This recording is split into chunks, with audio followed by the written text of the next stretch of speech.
आपला आहे ना विहिरीवरचा फिल्टर आहे ना जरा लीक झाला, मग काका म्हणे जरा काढू त्याला आणि तळ्यावर बसून टाकू, कारण पाणी खूप वाया जात होतं. ओम जरा थंब देत होता आणि लखून ती सगळी.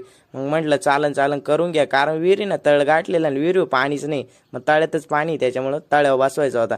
मग काकाने त्यांनी सगळ्यांनी खोलून घेतलं आणि मी घेतलं खोरं, कारण मला जायचं होतं मकाला पाणी भरायला.